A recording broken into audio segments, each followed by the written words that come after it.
Hello friends, welcome to நாகாஸ் ஆர்டலிஷியஸ். இன்னைக்கு நம்ம ஒரு வித்தியாசமான ஒரு வீடியோ பார்க்க போகிறோங்க. அதாவது டீக்ளட்டர் யுவர் லைஃப் அப்படின்ற தலைப்பில் பார்க்க போகிறோம். டீக்ளட்டரிங் அப்படின்னா என்ன? நம்ம பொங்கல் செலிப்ரேஷன் அப்போ ஒரு தடவையும் நம்ம சொல்கிறது தானே. அதாவது பழையன கழிதல், புதியன புகுதல். தேவையில்லாத எண்ணங்கள், மக்கள், பொருட்கள் இதை எல்லாத்தையும் தூர போட்டுட்டு நமக்கு வாழ்க்கையில் முன்னேற்றத்தின் பாதையை வழிவகுக்கக்கூடிய நன்மக்கள், பொருட்கள், சிந்தனைகள் இதை எல்லாத்தையும் ஒழுங்குமுறைப்படுத்துறதுக்கு தான் டீக்ளட்டரிங் அப்படின்னு சொல்கிறோம். இந்த டீக்ளட்டரிங் அப்படின்றத நம்ம வாழ்க்கையில் ஃபாலோ பண்ணணும் அப்படின்னா முதல்ல நம்ம தயார் பண்ண வேண்டியது நம்மளோட மனநிலைங்க. அதுக்கு 5 விதமான மனநிலை மாற்றம் நம்மளுக்கு தேவை. அதில் முதல்ல எதுன்னு கேட்டிங்கன்னா, ஃபஸ்ட்டு போதும் என்ற மனமே பொன் செய்யும் மருந்து அப்படின்னு சொல்லுவாங்க இல்லையா? அதுதான் ஆங்கிலத்தில் என்ன சொல்கிறாங்க அப்படின்னா, true contentment is not about acquiring more but being satisfied with greater simplicity and fulfilled by what you already have. அடுத்தது நன்றி உடைமை, அதாவது கிராட்டிடியூட் அப்படின்வாங்க.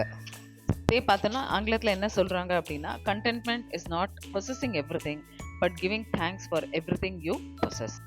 நம்மக்கிட்ட இருக்கிற நல்ல விஷயங்களுக்கு நம்ம நன்றி சொல்லிட்டு நம்ம வேலையை பார்த்தோம் அப்படின்னாலே அதுவுமே ஒரு விதமான டீக்ளட்டரிங் தாங்க. மேலே மேலே வேணுன்ற அந்த பேராசை இல்லாமல் இருக்கிறதுல மன சந்தோஷத்தோடு இருந்தோம்னாலே போதும். அடுத்தது பார்த்தோம்னா பழையன கழிதல். அதாவது என்னைக்காவது ஒரு நாள் உபயோகப்படும்னு எடுத்து வச்சுருப்போம், அதை உபயோகப்படுத்தவே மாட்டோம். அதுக்கு பெஸ்ட் எக்ஸாம்பிள் பார்த்தோம்னா துணிமணி. அப்புறம் சில பேருக்கு இந்த பொம்மைகள் சேகரித்து வைக்கிறது ஒரு அலாதி ஒரு இன்ட்ரெஸ்ட் இருக்கும். அதெல்லாம் பார்த்தீங்கன்னா கிளட்டரிங் தான். ஸோ எவ்வளோக்கு எவ்வளோ அதெல்லாம் நம்ம ரிமூவ் பண்ணுறோமோ லைஃப்லேருந்து அவ்வளோக்கு அவ்வளோ ஃப்ரீயாக இருக்கும் மைண்டு, ஸ்பேஸு எல்லாமே. அதுவும் சில பேர் நான் பார்த்துருக்கேங்க, ஒரு எலக்ட்ரானிக் கூடு இருக்கும், அதில் ஏதாவது ஒரு யூட்டிலிட்டி கம்மியாக இருக்குன்னா புதுசாக ஒரு எலக்ட்ரானிக் கூடில் வேறு ஏதாவது யூட்டிலிட்டி வந்ததுன்னா அதையும் வாங்கி வச்சுக்குவாங்க, இதையும் வச்சுக்குவாங்க. எலக்ட்ரானிக் ஐட்டம்ஸ் மட்டும் நிறைய எனர்ஜி அண்ட் ஸ்பேஸ் வேஸ்ட் பண்ணோம். ஸோ முடிஞ்ச வரைக்கும் அதை குறைச்சிக்கிறது என்றைக்குமே நல்லது. ஸோ அடுத்தபடியாக பார்த்தோம் அப்படின்னா இந்த சென்டிமெண்டல் பொருட்கள், அந்த சென்டிமெண்ட்டை சேர்த்து வச்சுக்கிறதுன்றதுமே ஒரு விதமான கிளட்டரிங் தான். உதாரணத்துக்கு பார்த்தோம் அப்படின்னா இந்த கிஃப்ட்ஸும் அப்புறம் பரம்பரையாக வந்தது அப்படின்னு சொல்லி சில பொருட்கள் எடுத்து வச்சுருப்பாங்க. அது இவங்க கொடுத்தது, அவங்க கொடுத்தது, அந்த மாதிரி நிறைய விஷயங்கள் சேர்த்து வச்சுக்கிறதும் கிளட்டரிங் தாங்க. அதே போல் சின்ன வயசில் குழந்தைகள் கிறுக்கல்கள், அப்புறம் அவங்களோட துணிமணிகள் வளர்ந்து இப்போ பெரிய அளவில் கூட போயிட்டு இருப்பாங்க. அவங்களுக்கு இந்த விஷயம் எல்லாம் பெருசாக கூட இருக்காது, பட் நம்ம நினைவுக்கு இருக்கட்டுமே சொல்லி எடுத்து வைக்கிறோம் பாருங்கள். அதுவுமே அளவுக்கு அதிகமாக போகும்பொழுது கிளட்டரிங் ஆகிடுது. இப்போது அடுத்தபடி பார்த்தோம் அப்படின்னா பழைய ஃபோட்டோக்கள். இந்த பழைய ஃபோட்டோக்களும் ஒரு விதமான கிளட்டர் தாங்க. ஸோ இது ரொம்ப முக்கியமானது ஒரு விஷயம். இறந்து போனவங்களை பற்றின நினைவுகள் நம்ம கண்ணு எதிர்க்க நம்ம வச்சிருக்கவே கூடாது.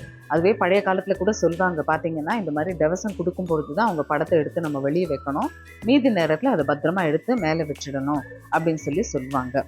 ஏன்னா இறந்து போனவங்களோட நினைவுகளோட நம்மளுடைய உணர்வு பூர்வமான நிறைய விஷயங்கள் கலந்துருக்கு அப்படின்றதுனால பழைய நினைவுகளில் நம்ம மூழ்கி போயிடாமல் இருக்கவும், எதிர்காலத்தில் பிள்ளைகளோடைய வளர்ச்சியை பற்றி நம்ம யோசிக்கணும் அப்படின்றதுக்காகவும் இது எல்லாத்தையுமே நம்ம கடைபிடிக்கணும்னு நம்ம பெரியவங்களுமே கூட சொல்லியிருக்காங்க.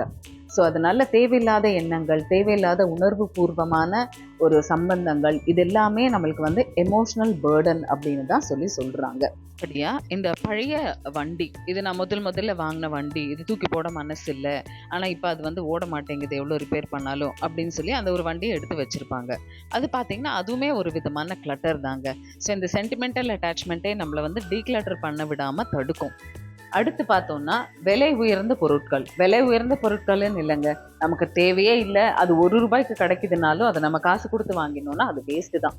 இப்போ இந்த எலக்ட்ரானிக் கூட்ஸு, அப்புறம் குழந்தைங்க விளையாடுற இந்த எலக்ட்ரானிக் ஐட்டம்ஸ் இதெல்லாம் பார்த்தீங்கன்னா எவ்வளோ காசு கொடுத்து வாங்கியிருந்தாலுமே அது ஒன்ஸ் அது தேவைப்படலை அப்படின்னா அது கண்டிப்பாக கிளட்டர் தான்.